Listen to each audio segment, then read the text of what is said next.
You could be happy again. A story of loss and restoration. My name is David, and for a long time, I thought my love story had already reached its final chapter and that it ended in a wreck. Before I ever thought of marriage, I served in the children's ministry alongside a woman I respected deeply. At the time, there wasn't a spark of romance between us. Life eventually pulled us in different directions. I headed north to Bauchi, Nigeria, to build my career, while she stayed in the Southwest for her studies. In the dust and heat of Bauchi, I met Amina. She was everything I thought I wanted, radiant, industrious, and possessed a stillness of soul that anchored me. When we fell hard. I couldn't imagine a future that didn't include her. We were the lovebirds everyone envied. When we introduced each other to our parents, the approval was so instant it felt divine. Everything was perfect until the world collapsed 3 months before our wedding. The unthinkable verdict. In line with church protocol, we went for our mandatory blood tests.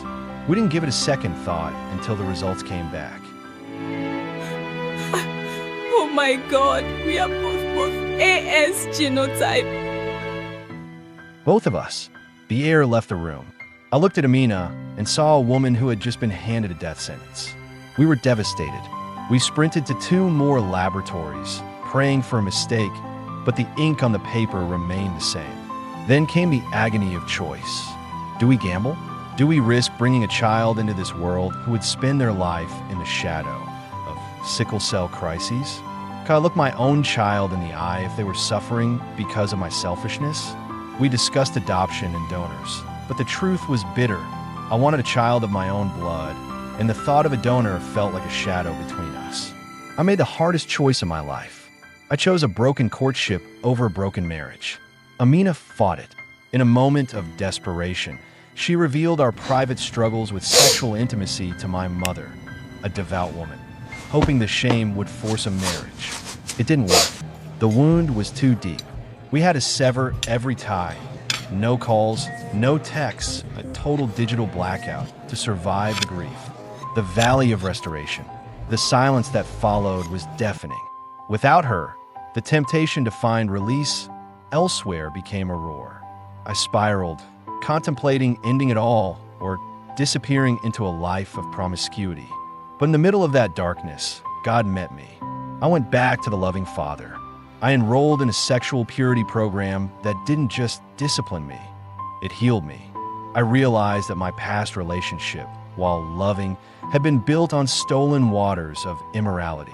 I began to volunteer, eventually standing on stages in schools and churches, using my own wreckage as a warning and a map for others. I was 30, healing, and watching my younger brother prepare for his own wedding while I stood alone. The audacity to hope. During my healing, a thought surfaced.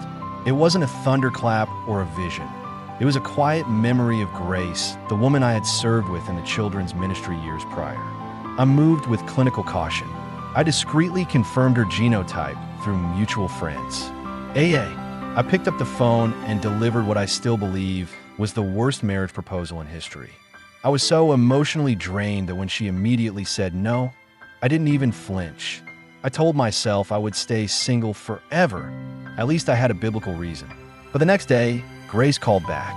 "Brother David," she said, her voice soft but firm. "I will pray about this, but I need to know, am I just a replacement for your genotype issue?"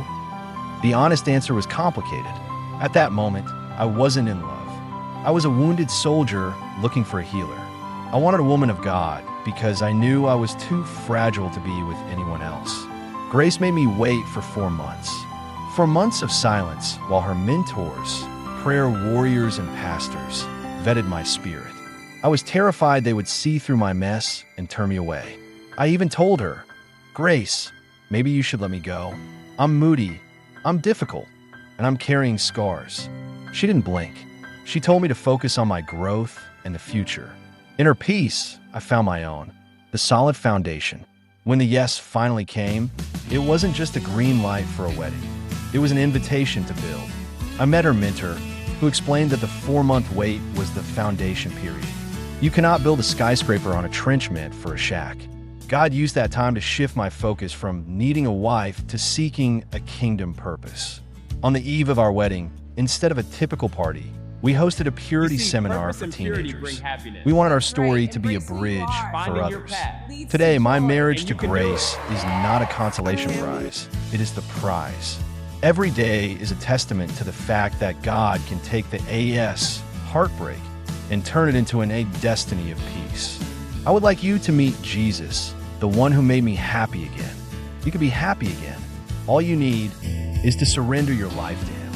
He alone can and would make you happy again